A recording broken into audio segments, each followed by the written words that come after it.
Пусна ли го? Някакви, да. Пуснато е. Да. Добре дошла! Добре дошла завари. при нас. Да не казвам имена, да не сбъркам нещо. Поли. Приятно ми е. Да. Я да й купиш Бекстейдж. сега, Да, ще Да. бъда пак с ризичка. Ще се реванширам. Да. Добре дошла при нас и ти благодарим, че си наш гост и подкрепяш нашата идея Premium Beauty Stories. О, и аз ви благодаря. Много се радвам да подкрепя вашата идея, както и вие моята. Все пак. Разбира Да. се. Когато женската енергия се Да. развихря, винаги става Винаги. чудеса. Хардкор. Да. Ако можеш да ни опишеш с една дума любовта, какво е тя за теб? За мен любовта е искреност. И най-често я виждаш? И най-често я виждам в очите на животните. За мен, за съжаление, защото виждам много мъка в очите на хората, но аз пък се радвам. Защо избра животните? Те ме избраха. Аз не съм ги избирала. Така съм се родила. Необяснимо и за мен, но... А другото, което е интересно за мен, ти колко животни имаш? Имам 6 кучета и 3 котки в момента. Само ти толкова имаш. Само аз толкова. А как разпределяш любовта си към толкова много животни? Ами, както знаеш, те всяко има различен характер и нали, темперамент, но аз ги обичам всички еднакво, всички ги обичам супер много, просто защото истинската любов между мен и тях, между човека и животното е, за мен това е любов. Така че аз не ги деля, обичам ги всички поравно. Казваш, така си се родила. Така съм се родила, карма. А те какво ти дават животните? Дават ми една удовлетвореност от моето съществуване, да ти кажа честно. Просто явно наистина съм се родила с такава мисия и това, което правя, да ги спасявам и да ги виждам щастливи след това, ме кара да се чувствам жива.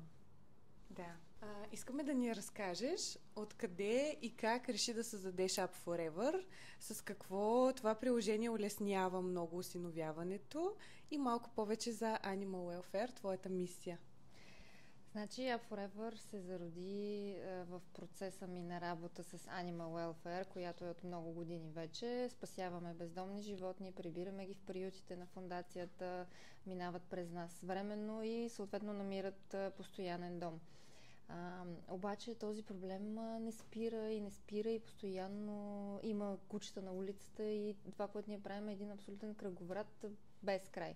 И затова просто си помислих, че трябва, така със себе си помислих, че трябва да улесня процеса и за спасителите, и за тези хора, които пък искат да им помогнат.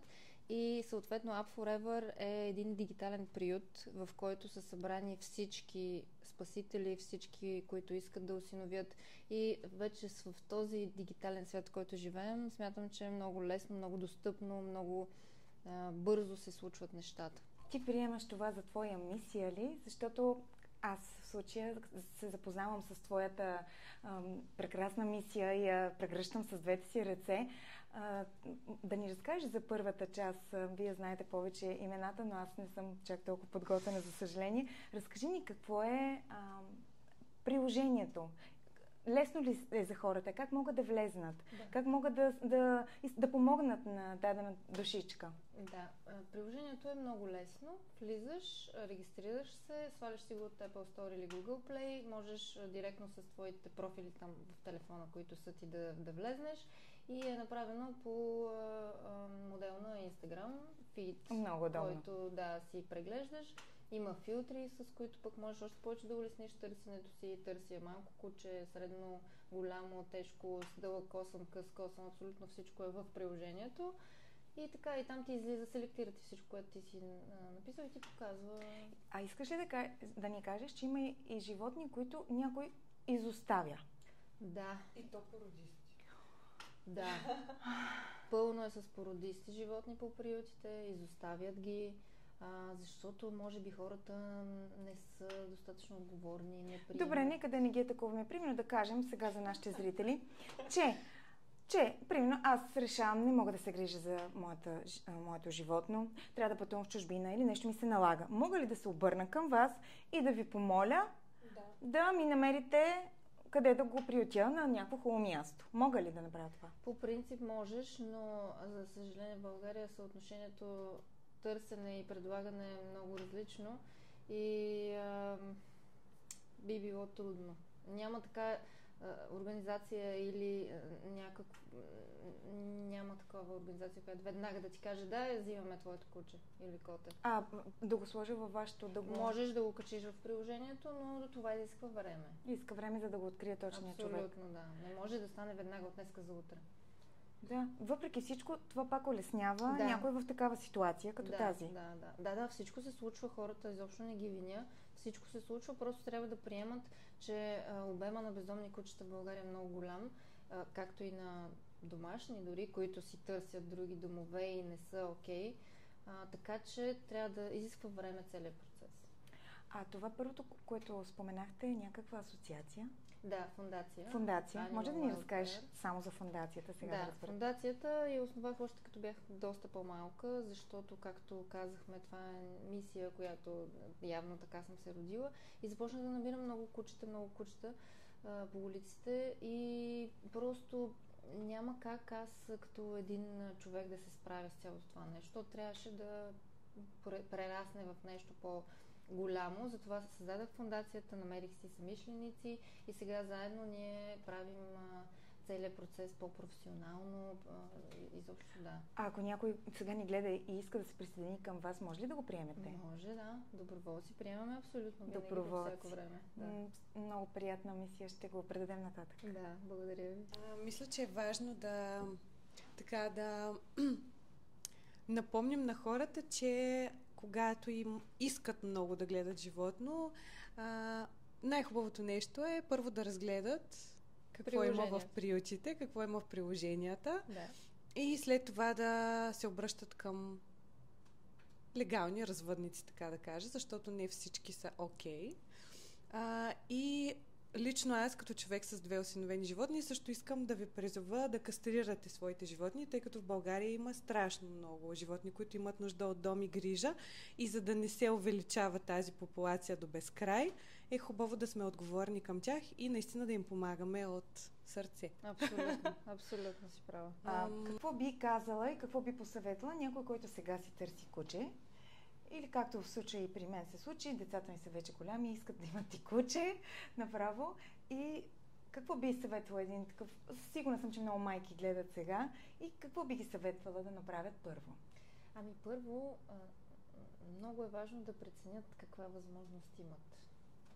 В апартамент ли живеят, в къща ли живеят, колко свободно време имат, колко знания имат относно гледането на животно.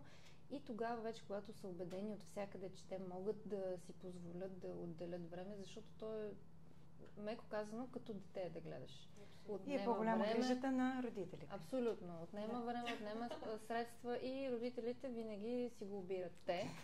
Колкото и децата да искат.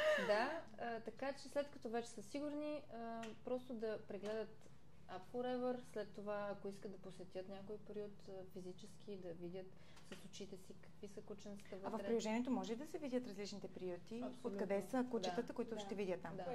Прекрасно, значи ние ще си го сложим отдолу като линк, за да могат всички, които се интересуват сега. Всички, които се интересуват сега, да се стигнат до тази... Също така исках да кажа за приложението, че всеки, който вече е осиновил куче като теб, може също да използва приложението. И то е, защото вътре ние, като хора, които обичаме животните, слагаме препоръчителни първо статии за теб, четива, и второ, примерно, къде да отидеш на груминг, къде да отидеш в кой зоомагазин да отидеш, каква храна да си купиш, при кой ветеринар да отидеш. И треньори също така има. Възпитанието, откъде мога да възпитаваме? Това виждам, че на много хора така е проблем. Как да възпитават, даже преди години помня, че имаше на такова предаване.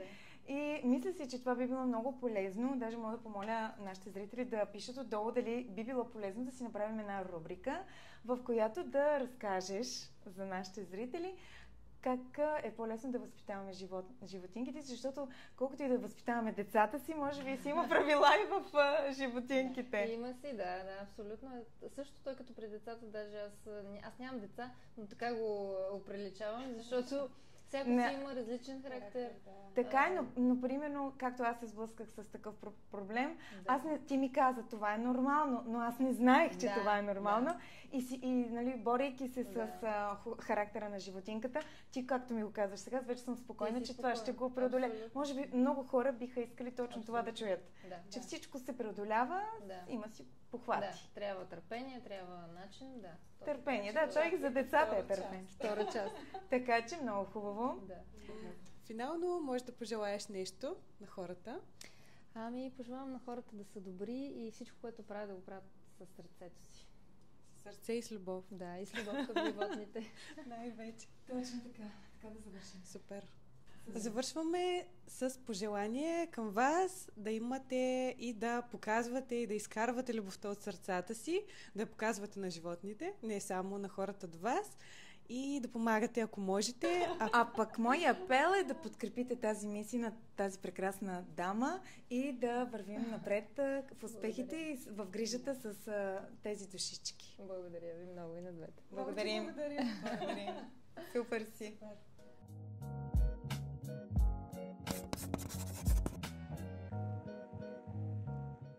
Не, това е срамно! Това Ма кое не е? си знам!